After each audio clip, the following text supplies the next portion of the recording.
Okay, everybody, we are here for another weekly meeting of the Healing Cooperative on Zoom, and excited to have Beverly Nickerson as our speaker of the week. Beverly is going to be talking to us about shamanic healing in the Andean communities. And Beverly, you have the floor. Greetings, everyone. Thank you for taking time out of your day to join me. My name is Beverly L. Nickerson on Facebook, and the company is Earth Light Promotions. And when I started it in 2007, it was after having an awakening when I went on my first sacred journey to Peru. As soon as I got off the plane, I felt a calmness and I felt like I was home. Although it was a very arduous and challenging trip, because I was on the trip with just other people who were shamanic practitioners or students. It wasn't like a tourism thing, like regular tourism. Actually, the word shaman actually doesn't even come from the Andes. It comes from another region. So the people in Peru actually like to be called medicine people, okay? Andean medicine people.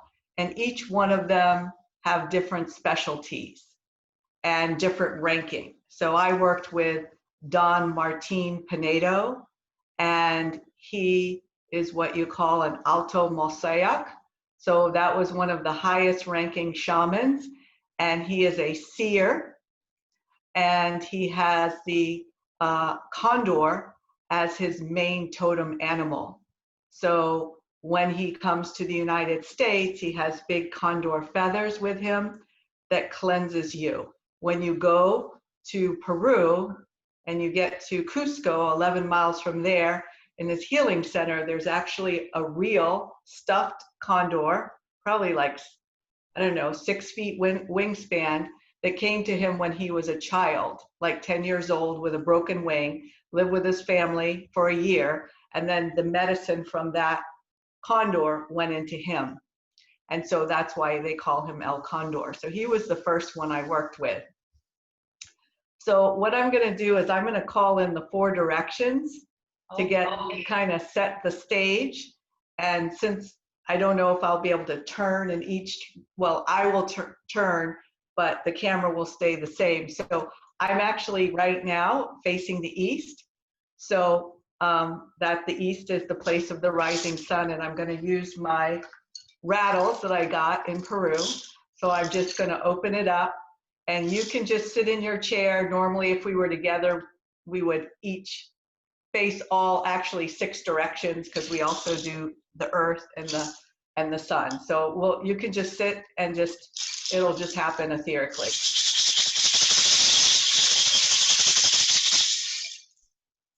I call in the direction of the east, the place of the rising sun, the eagle that represents the North America, the condor that represents South America.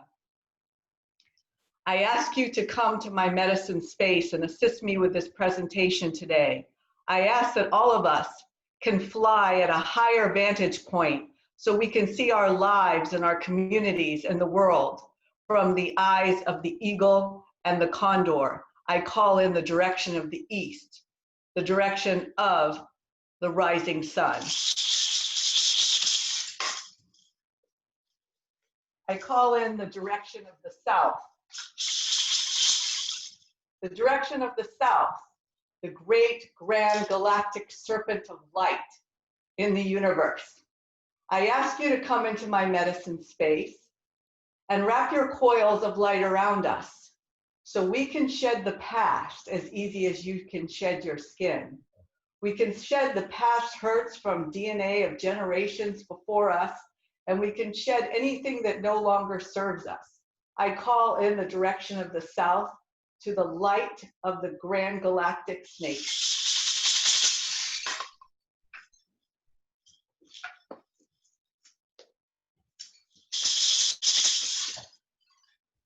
The direction of the west, I call in the medicine of my totem animal, the fox.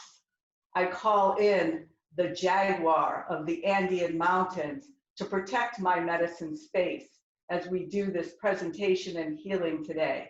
I also call in the medicine of the owl so we can see into the shadow and the darkness and have wisdom. I call in the medicine of the white lions of Timbavate, South Africa, that represent the Christ consciousness and the representation of courage and going into the age of the Christ consciousness now.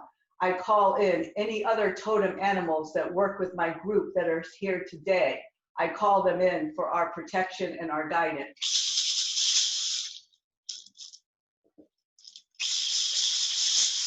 Direction of the north. The direction of the north is the direction of the ancestors. I call in the ancestors that were the wise ones, that were the shamans, that were the medicine people in my mother's generation from Africa and from the Native American tribe, 7 generations in the past, to assist me in these healings today. I call in the wisdom of my father's side, the generations that were the medicine men, that were the seers, that were the healers, that were the kings. I call in 7 generations in the past of the ancestors. I also call in the galactic beings that work with me. I call in the Octorans that are coming from the constellation Boots. I call in the Palladians. I call in the Archangel Michael to bring his sword to cut any unhealthy attachments we no longer need. And I call in the Archangel Raphael from the direction of the north. Come, come, Humphrey, Humphrey, come be with me today.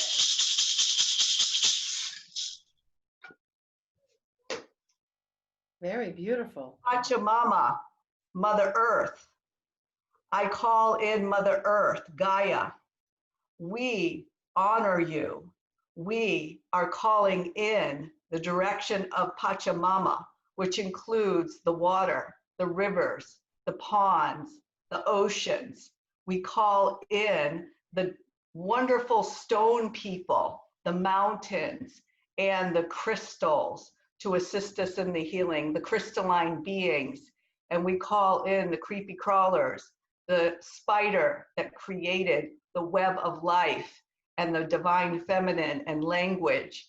And we call in all the way to the deep core of the earth and the magma. And we honor you, Mother Earth, and we pledge that we will be the protectors and guardians of Gaia. And last is Inti Tai Tai, the divine masculine, the sun. I call on you to shine light on any shadow, any darkness, any evil on this world now. Also shine on us, anything that we need illuminated and clear. I call in the divine masculine of the sun, Inti Tai Tai, to be with me today. All right. Woo! They're here. Okay. So that was the 4 directions. And I love feathers. And it seems like almost every week I pick up a lot of feathers when I'm walking. You know, some are blue jay, and I have some turkey feathers from when I used to live on Martha's Vineyard, and, you know, I have some owl feathers.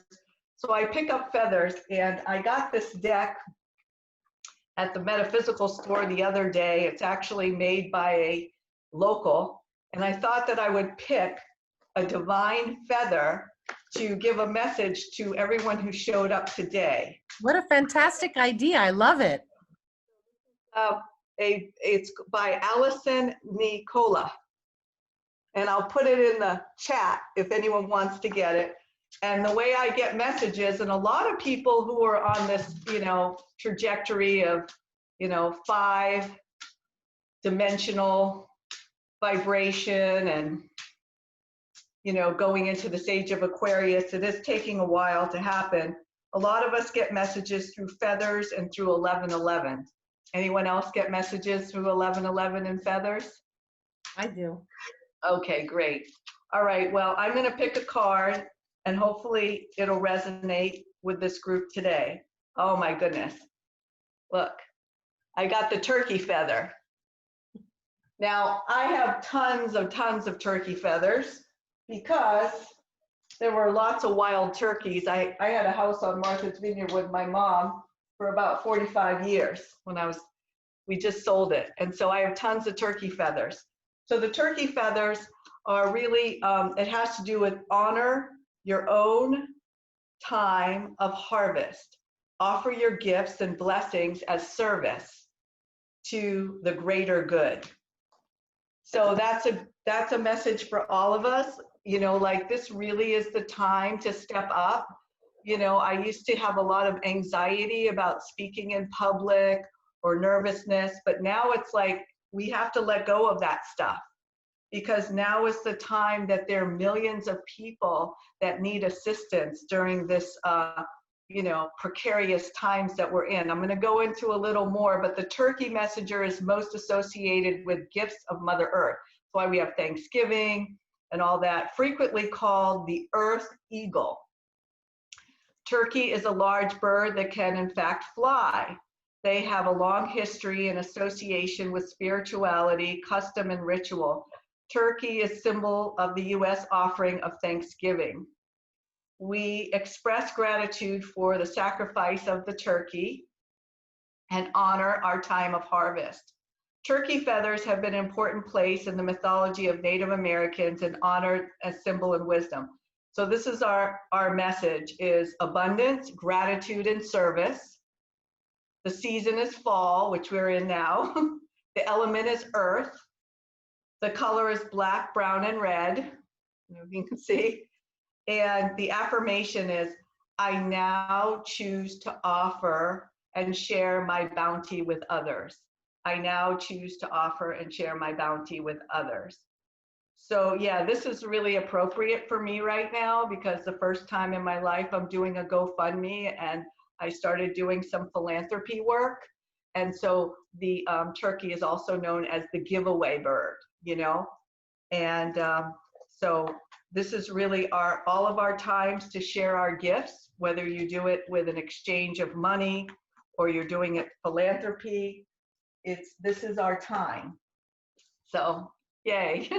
I absolutely love the turkey feather. And Beverly, I have to tell you, you're just so radiant today. Thank you. I know, because the spirits are working through me. They gave me the energy to be able to do this. You know, it's not just me. Once I called it in, then it's really, you know, it happens. So it's interesting because I wanted to show you, this is my mesa. So it has 2 turkey feathers on it. So in Andean cosmology, they use something called a mesa. Now let me get organized so I can go from the beginning. So in the 1950s, apparently, there was a big meeting of these Andean medicine people high up in the Andes in Peru, and they decided it was time for the white people. Now, when I say the white people, I also mean myself, even though I'm mixed. It's about the modern person, the person that lives in the city, in Europe and all of that. It's not necessarily black and white, but it was time to share some of their sacred ceremonies with the average person, so we could reconnect with Pachamama, which is a Quechuan word for Mother Earth. So I'll be saying some Quechuan words, which is the indigenous language of the Peruvian people before the Spaniards came and conquered. So they had this gathering, and they decided it was time to share some of their wisdom with the average person. And it wasn't actually until the 90s that I started even hearing about trips to Peru. I remember opening up a Pathways magazine. Anyone who lives in this area knows it was a big magazine. And it was a psychotherapist who did psychotherapy and had trained with Don Martin Pinedo El Condor. And I decided I was going to get a psychotherapy / Andean healing, Andean medicine healing. And it was almost like it just worked instantly. Instead of just talking about the problem over and over, my mom did this, my dad did that, blah, blah, blah, that he used the feathers, he used his tools, and he told me that he was going to be bringing his teacher to the United States, and would I help in promoting it. And at that time, it was like 2005 or 6, I worked for Life Pages, a guide for holistic and natural living. And so I knew a lot of healers, from acupuncturists to Ayurvedic to woo-woo to integrated medicine. So wherever I went, I would, and this is when we posted flyers before all this Instagram and Facebook and everything. And I posted flyers at Moms and Whole Foods and all that the shamans were coming. So when Don Martin Pinedo came, and I think I'm going to put a picture of him, if I can, let's see if I can figure out. Oh, well, I'll do it at the end. When Don Martin came, he did a cocoa leaf reading on me. So I don't have any cocoa leaves.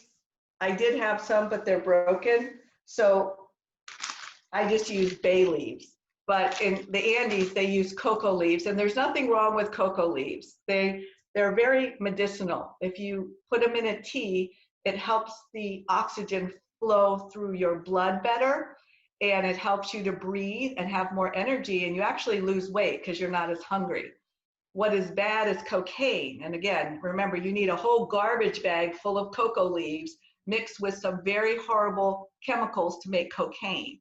But what happens is mainstream pharmaceuticals make everything bad that isn't bad, because cocoa leaves, as soon as you get to Cusco, you drink it because you're at high altitude. And so they came here with some cocoa leaves, and they don't really care when you just bring a little bit. And he threw the cocoa leaves and he said, Beverly, you're part of the eagle and the condor prophecy. And I'm one of many people to help bring some of this indigenous wisdom to reconnect us to Mother Earth, because we got too connected to the rat race of making money and all of that, to help with the saving of Pachamama, Mother Earth. So this is a book that I recommend. It's called The Eagle and the Condor, and it's a book by Jonette Crawley, and I hosted her about 12 years ago at my house. And so she really explains this magical journey of the eagle and the condor flying neck to neck, and then we'll be in what we call the new age. So the eagle, of course, represents the United States, and the condor, the Peru.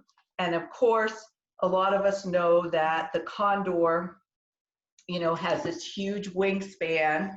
It also is like a vulture. So it's known to eat what's called hucha. And hucha is like our negative energy. So if you've ever walked into someone's house where there's a lot of arguing, maybe there's alcoholism or something, then there's a lot of hucha in there. So the first thing that Don Martin taught me was about just using this holy wood. And if you go to Peru, it's super cheap. You can buy bags of it, and you just light it and walk through your house. So I try just about every morning to open the windows, even if it's cold, and just walk through my house with this holy wood. Is it Palo Santo? Yeah, Palo Santo, which means holy wood. Okay, great.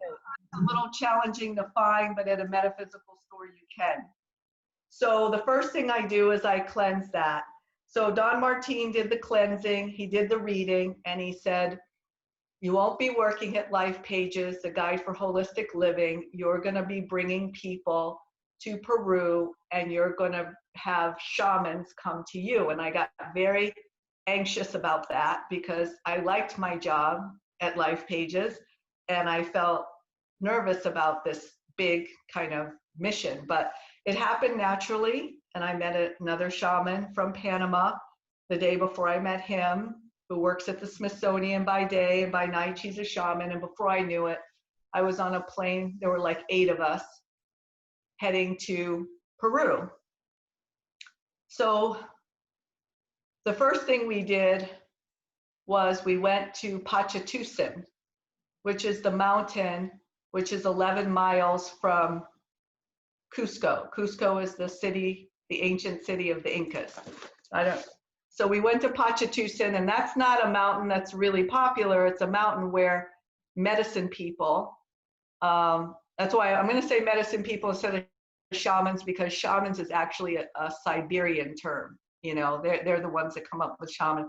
The medicine people, they go up to the top of this mountain to get visions. So it took us about 8 hours to get to the top of it. It was 8 of us, and there were some seasoned medicine people with us that were from the Andes. And then there were some people that were helping us with horses.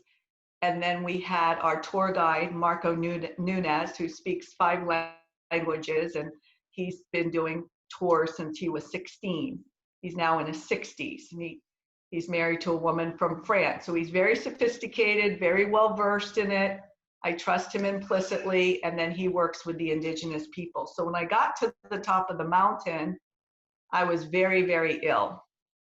You know, I mean, I was just, I couldn't eat anything. Everything I ate just came out of me. I was shivering all night. So I was going through what you call a shamanic death. And luckily I had, you know, Manine, who's a very experienced shaman, hi, with me. And I slept in between her and her apprentice. And I got through that night. And that is, okay, Roberta Reeves, my friend. Hello, so hi. Hi, Roberta. I just started talking, so we're going to, yeah, that's okay. We're going to have you introduce yourself and tell everyone what you do after I finish. Hey, sweetheart. Okay, hi. So, yeah. So anyway, when I got, after I got through the night, we did what's called a Despacio Ceremony. So the Despacio Ceremony is a ceremony that the Andean people do. They like to do it on the solstice, but you can do it anytime. And you get beautiful wrapping paper like you're making a gift. And you focus on what you want. And there's a whole list, and I should be able to attach that, of what you can put into a Despacio ceremony. But the first thing we do is we get what's called, we make a kintu. And again, since I don't have any cocoa leaves, I will just show you using bay leaves. What you do is you take 3 leaves that aren't all cracked up and messed up. You take the 3 leaves here, and you get some llama fat. Now, I don't happen to have any llama fat in my refrigerator. I don't know if you do, but instead you could use butter if you're in America, and you blow into it your prayer for the world. The next kintu is your prayer for your community. The next one is the prayer for like your family, and the last one is for yourself. So usually you do about 4 kintus, and each kintu has 3 leaves. And then you have this wrapping paper and you make it look pretty. Then you add in other things that you want. So for example, you add in kapal, which is the offering to the lower world and the shadow. Frankincense is the upper world and the light in Titicaca. Palo Santo holds the space for our prayer. So you're putting all of this in. Tobacco, offering to Father Sky. Sage for purification. Now, these are all added things. So for example, let's say you really want a new house. You could just get a little Monopoly thing that looks like a house and put it in there. Let's say you want a new car. You could put that into your Despacio. Lavender is purification. And we always put flowers in to make it really beautiful. And we would always put in a red carnation, some red carnation, and white carnation. And the shamans use something called Florida water. Now, I got this from my Native American shaman friend that makes it, Azure. And then sometimes I just make my own, or you could just get it at the store. I love rose because rose is the highest vibration, and we all can't afford the $100 bottle, so you can just get this, but you can make your own. And what we do is we just spray on the leaves, on the feathers, and we cleanse ourselves, and then we spray it and we put it into the Despacio. So you could spray some of the feathers and put that into your Despacio as well. You can get something like cotton balls, And cotton represents dreams and clouds and snow, corn, which is earth, peanuts, which represents the elemental spirits, raisins, offering to the dead. And November 2nd, and I've gone to Peru a couple times on my birthday, and they have the Day of the Dead. And it's nothing scary like Halloween. It's basically they just go to the cemeteries and they honor their loved ones that have transformed into the spirit realm. I'm not really a wine drinker, but a lot of times when we're doing a despacho, they get some red wine. Everyone just takes a little sip. And then you sprinkle some wine on top of the despacho. Remember, you're making this nice and pretty. And that is honoring the mother and the menstrual blood, okay? And we know Native people, women have used their menstrual blood in, you know, protecting their homes and things like that. They honor it. And that's why in some traditions, a woman who is menstruating doesn't even have to wash dishes or cook or work. Wouldn't that be great if we could take that whole week off? The days we were like getting up and like going, oh my God, I get out of the beltway. But you know, in Native women, they don't. And also I noticed the women in Peru in their 50s were still having children. And I was like, how does this happen? Well, it's because they don't have the anxiety that we do. And they also eat things like maca, which grows high in the Andes, which is really good for hormones. And it also helps to balance the, they don't even know what PMS is, or menopause, hot flashes. So that's, you know, if you want to know more about that, it's the red maca that's good for the women, and black maca is good for the men. And my son is a vegetarian. He's pretty muscular. He does a lot of black maca.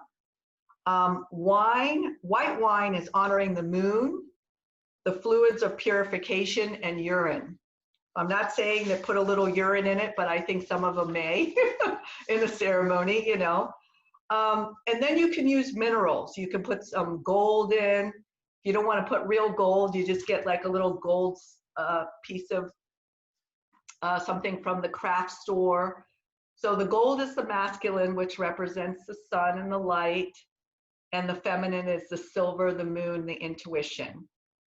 So there are many other, of course, you could put rhodochrosite, which is self-identity. So you would just pick, what is it I want to focus on? And you would put those things into your, oh, look, you could put a butterfly in there. If it's already dead, I don't recommend killing butterflies, but that has to do with happiness and spontaneity. So these despacho ceremonies, when the shaman would do it, I would notice that all of a sudden it would get windy, it would get cold, it would get dark. And then at the end, the sun would always come out. And then what the shaman would do, or the medicine person that was in charge, they would have a big fire, and we would all turn our backs. And the medicine person would throw the despacho with all of our prayers for ourselves, our families, the world, with all of these beautiful things that we've added. And again, I have my little kit here, you know, of things that I put in my despacho, including confetti for joy. And then if it burns right away, that means all of our prayers went right up to the apus. The apus is the word for the spirit of the mountains. And I remember that's when I did my prayer, that I would help with this kind of work, working with the indigenous medicine people and helping to interweave the indigenous with our modern world. And that's when I came up with the vision of Earthlight. So that's a despacho ceremony. So the next tool that Andean medicine people use is a mesa, you know. And the thing about a mesa is you could just, I'm going to open it up for you. I got a beautiful piece of cloth. Now, when you go to Peru, once this virus has got herd immunity and goes away, our dollar used to be very strong there.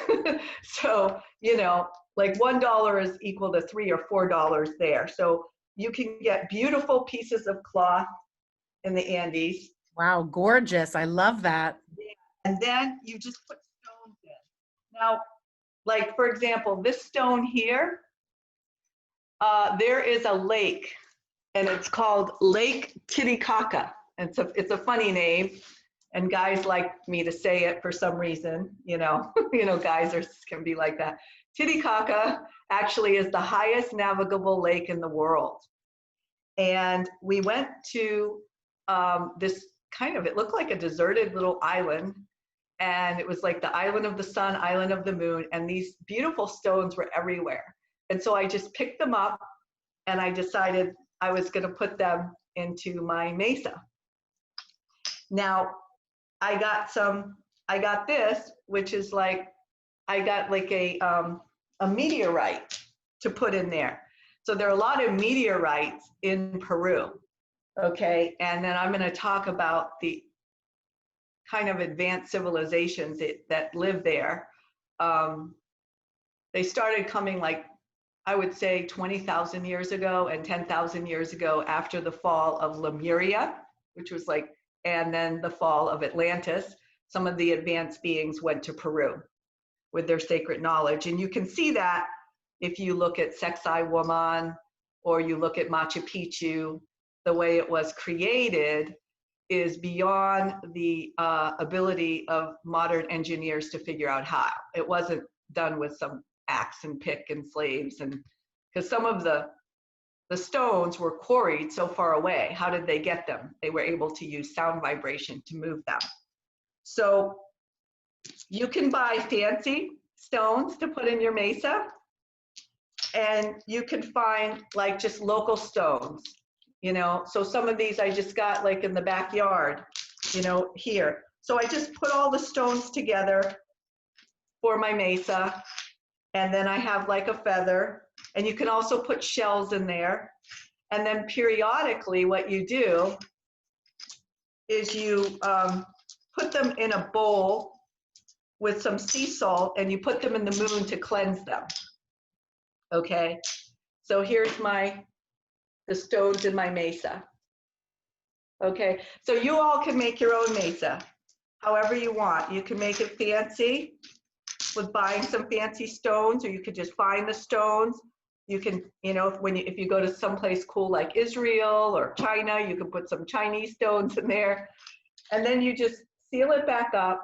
And in Andean medicine, we work with like 3 chakras mainly.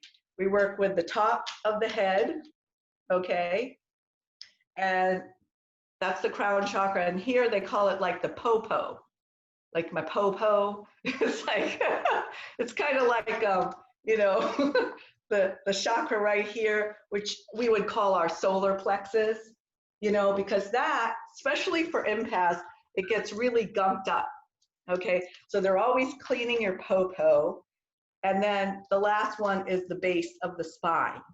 So when you get a healing from an Andean medicine person, they pull out their mesa, and then they first they spray you, you know, and they use their feathers. And if they're Don Martin, they use their condor feather to get rid of your hucha. And then they take their mesa and they do their special prayers, and they open up your crown chakra. They work on here, your popo, and then the base of the spine. And then sometimes they'll just rub your whole body, and you just feel it. It's just like so much power. When Don Martin and Marco, and then I had Isabel and Orlinda, and I had Donna Berna, Donna Julia, they all stayed in my house for a week. The energy was so powerful that they burned out my computer. Like my computer just crashed. And I had all these spreadsheets, when and who was coming, who paid, because I had everyone scheduled, like Don Martin was in this room and Isabel and Orlinda, and I had like a meltdown, and luckily my neighbor downstairs was an IT whiz, but I could never use that computer again. So they really work on a higher frequency, and he spent a lot of time on the porch just talking to his spirit guides, the local animals, and all of that. I love the traditions of the mesa. It's such a beautiful idea.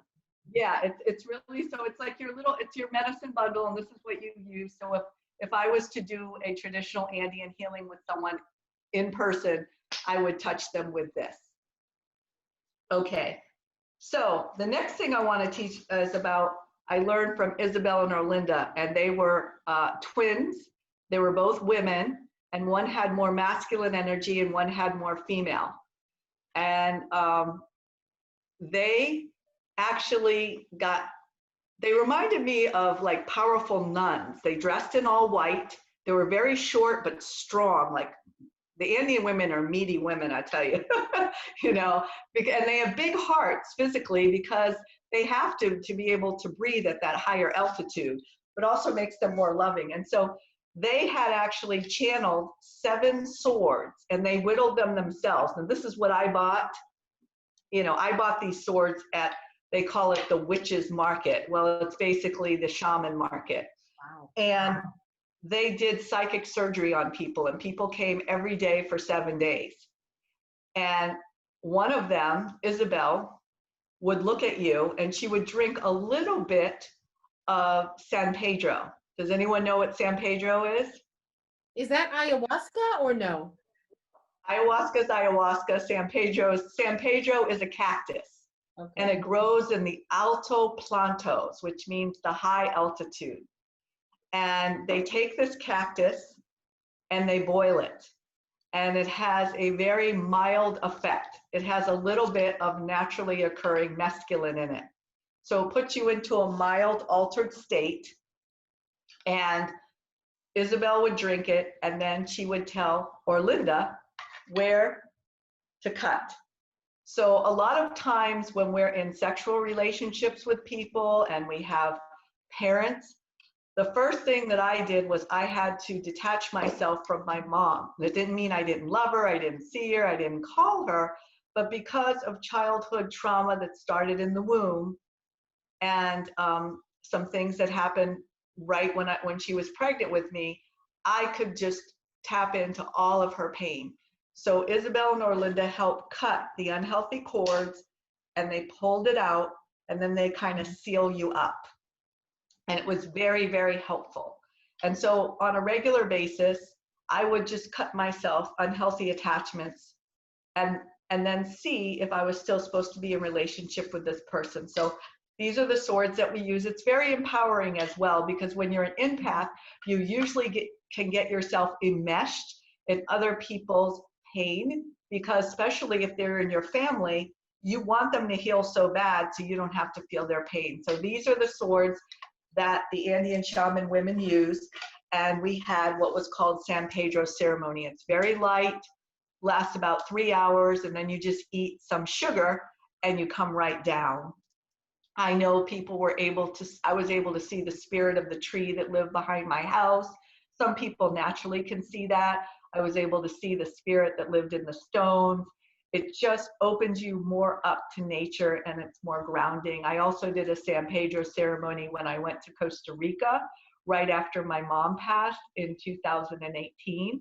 And I did it with a shaman who's actually from Atlanta, and that was very helpful.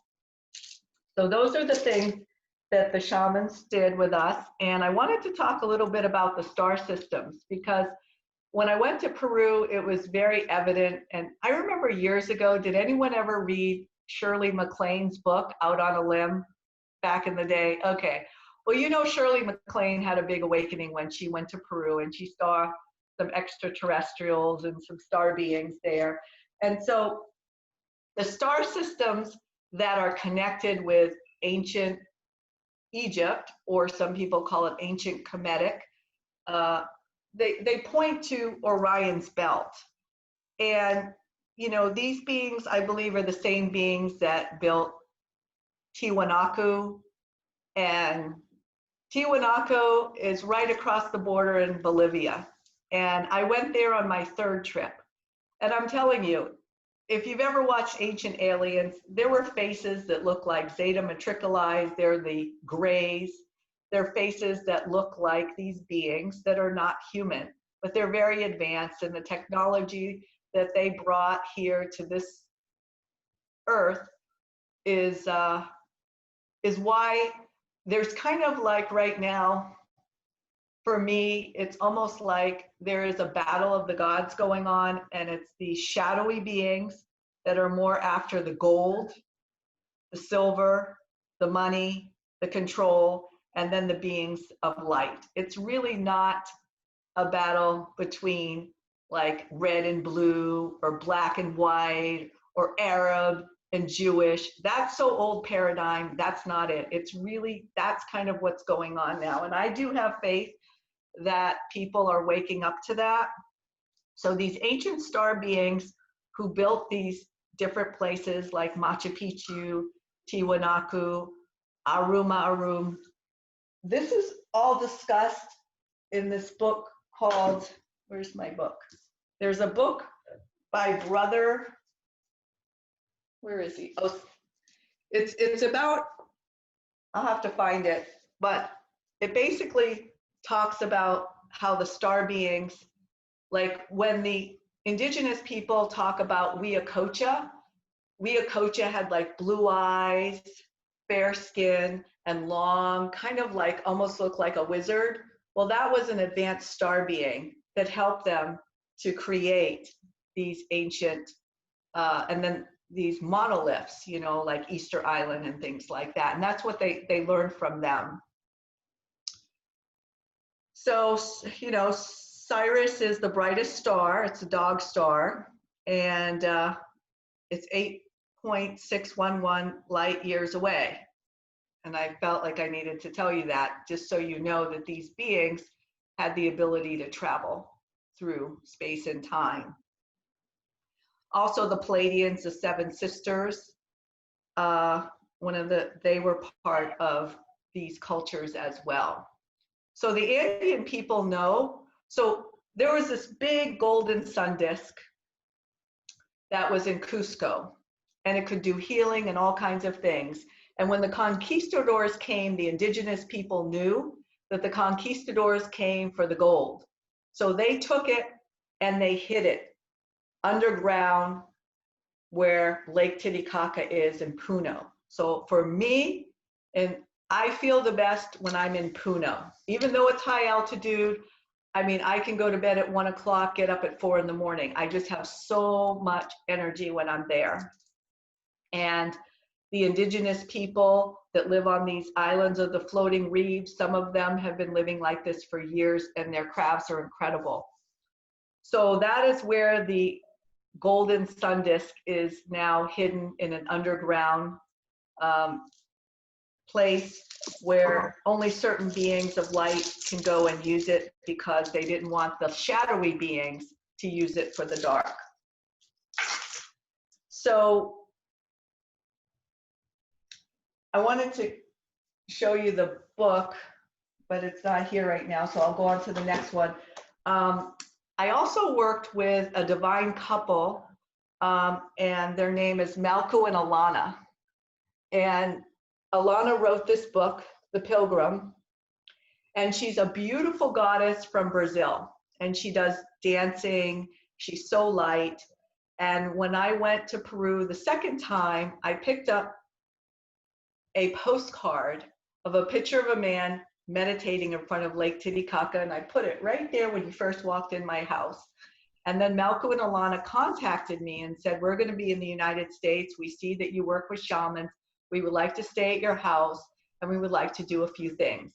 When he walked in the door, Malku, and Malku's written several books on Andean cosmology, and he said, that's me. So Spirit, like I said, he walked in the door, and I have a picture of him waiting for him. He's a photographer, and he is very well respected. I actually just saw something on Shift Network where he was promoted. And I really like Malku and Alana in that they are vegetarians, believe it or not. As a young age, as an Andean man, he told his mother and father he didn't want to eat meat anymore. So the other shamans I work with are big meat eaters. I had to cook them meat every day when they were here, and they even like to eat guinea pig, which was a little bit hard for me as an American who likes guinea pigs. So Malku and Alana are very light beings, and they are an example of what I call twin flames. And they have a healing center in Cusco. So when we get herd immunity, I would like to organize a trip working with them, because they work so well together as masculine and feminine. They are vegetarians, which is cool. And their trips are a little more expensive, but you're paying for his advanced knowledge as an Andean shaman. And you can find them on Facebook and Twitter as well. But in her book, which I love, she talks about like the pilgrim's journey. And many of us now that are working with the medicine people, we've done this in a past life. So you've probably been an Atlantean, you've probably been a Lemurian. We have done this before, and we've trained our whole life for this shift into the fifth dimension, age of Aquarius, Christ consciousness, what have you. What's making it challenging is I don't think anyone knows exactly how long it's going to take, because it's a 12,000 year cycle. You know, Always been my dream to take the Healing Cooperative to Peru, get all the people from all 3 locations of the Healing Cooperative and plan like a big trip. Maybe well, we've talked about that before, and because the Apus work through me, there's no, you know, I don't often do presentations that we're doing it together now. So when the time is right, we will have a sacred journey, and it will be the right people. And the people that go will end up being like your family forever. And so in this book that I really like with Melku and Alana is she talks about how when she met her lover, when she was a priestess in ancient Egypt, but he was of a lower class. So she could not marry him. And he was actually killed by the prince that she was betrothed to, but she never knew that. And then how later on in life, as she progressed in her lifetimes, in this lifetime, she was able to be reunited with him and to do the mission together. And when she went to Peru, you know, and I'm a hopeless romantic, she was already engaged to be married, and she was a dentist and had a dental practice. And after 3 weeks, they recognized each other and they do their sacred journey together. So I don't know if I'm supposed to buy a place in Peru one day. The shamans always said there was a little mountain place for me to have. I also thought I might have a place in Costa Rica, but I do feel like I'm supposed to do regular journeys there. And I do feel very connected to Peru, especially Lake Titicaca, where they have an interdimensional portal and where they have the golden sun disk. So thus, the last trip I did was 2013. The one I was supposed to do last year got canceled, and I knew it was a higher reason that it got canceled. So whenever I'm supposed to do it again, I'll tell everyone about it. Fabulous. I don't know how much more time I have, but I was just going to get the other book and then type in some things for everyone to. Excellent. And maybe spend a couple of minutes before we close to talk about the community that you're raising money for and the fundraiser that Right. So I put the link in there. So what happened was, since the shutdown, it has been dire situation for indigenous people in Peru because they totally rely on tourism. And the Pachanta community live at the base of Asangatai Mountain, which they call the Rainbow Mountain. And they call it the Rainbow Mountain because it looks like a rainbow. It has all the different colors of the rainbow in it. And it's a mountain where trekkers go and people who are on the medicine path go. And they have some hot springs there. So there's about 200 people that live there in this community. It's 100 miles from Cusco, which is where, you know, everybody goes, the ancient city of the Incas. And unfortunately, people in this community, they were just living off of quinoa and potatoes. Now they grow potatoes. They had no money for fruits, vegetables, herbs, medicine, nothing. And so Marco told me about this, and I started doing my own private philanthropy. Now remember, whatever you give, it's like 3 times. So if you give $50, it's like $150, which you can buy a lot with there because they have all this fresh vegetables and things. So I did my first GoFundMe, and Yeah, I'm happy to say I'm a little more than halfway there for my goal. I raised like $1,300. Wow. And the first 150 that came in, I wired it to Marco. One of the elders, she's 72, she got the COVID. And he was able to drive up there, get her some indigenous medicine plus some other medicine that I don't know what it is, get her into this makeshift COVID place, and she's fine now, 2 weeks later. So immediately the money went to helping her, because it would have been a nightmare if the whole community got it. No one else got it. And again, that just goes to show people over a certain age with a certain kind of weakness. Other people may not, it'll just be like a little regular flu or sniffle or nothing. Then the next amount that I wired over there, and I have a picture of it, brought lots of fresh fruits and vegetables. And then I just wired another amount, and Marco is going to be getting that to them this weekend. Incredible. So there are people that don't even know me that are giving, because I have I forgot to say, my friend Zane, he's from around here, Zane Kerfman. He's an American, and he trekked 2 days to work with the Andean shamans, and he's a local shaman. Well, he lives in Ohio, and he's written a book too, and he's stayed at my house and has done shamanic readings and healings too, and workshops. And he put it out on his Facebook. This is Zane, and he got a bunch of people to, so we're working together, because there are a lot of us Americans, we complain about America, but I got a check for $1,200, okay? My son, who's a yoga teacher, he got $600 a week unemployment. They're not getting anything in Peru, nothing. And the government has big coffers, and who are they giving it to? The big hotels and whatever. So again, it's that same shadowy stuff. It's people taking so much. Why do there have to be multi-billionaires and then indigenous people that are preserving these beautiful sacred sites that were built thousands of years ago, and mountains? They don't even have money to buy some camu, vitamin C. There's something wrong with that. Yeah. And I can't sleep well at night knowing that goes on. And I did make an affirmation after I took Ilanya Vesant's class, who Ilanya's popular through OWN, but she also studied African shamanism. And I said, I passionately preserve the rainforest, restoring and protecting natural habitats, sacred sites, working with traditional medicine people, utilizing their creative talents, philanthropy, optimism, discernment, to create a more egalitarian society where there's enough for all, including the awareness of treating animals as sentient beings, protecting endangered species. Because I do think there's a problem with factory farming, and I don't know where this virus comes, but some people say it came from a wet market in China, which is a deplorable conditions. I hope, Susan, you don't have to see any of that when you go there and all, yeah. And the native people, they only take what they need. If they kill a llama, they don't eat llama every night. You know what I mean? We don't need meat every day. Yeah. And I think that's what's making so many people sick, is they are overindulging in, foods. So if we could just, like today, I felt a little nervous. I just went outside and I hugged my tree. I take my feet and I put them in the soil. You can just pick up some simple stones and charge them and rub them on your body and get rid of your hoocha.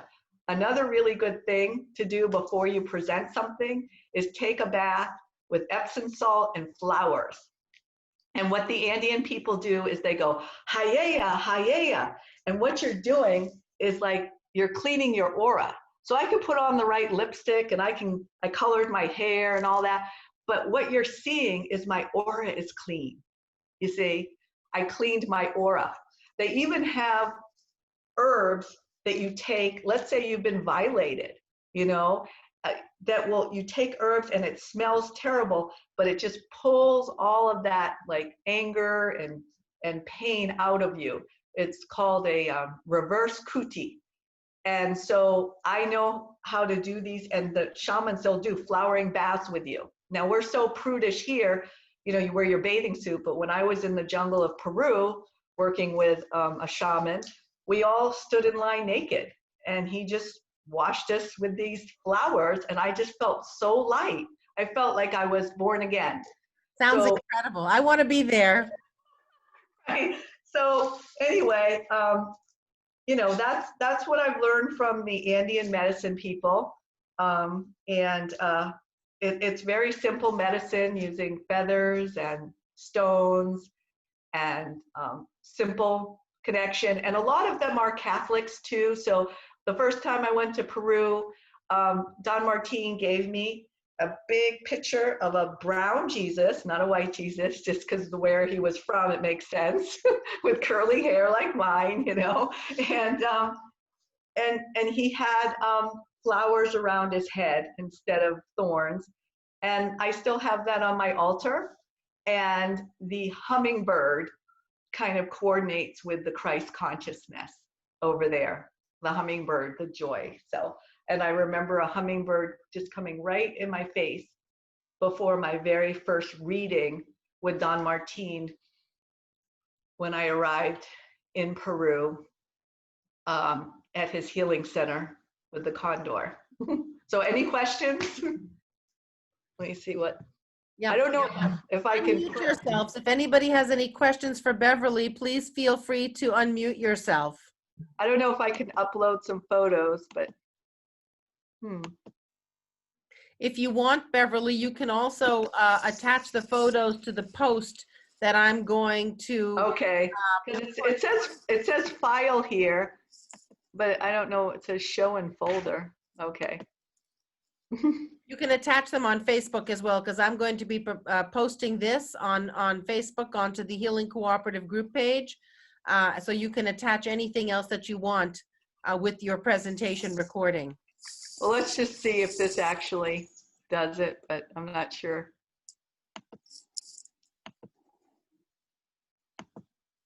Such a fascinating presentation, Beverly. Thank you so much. My gosh, you've really learned so much about the different Andean healing rituals and practices, and we've all enjoyed your presentation immensely.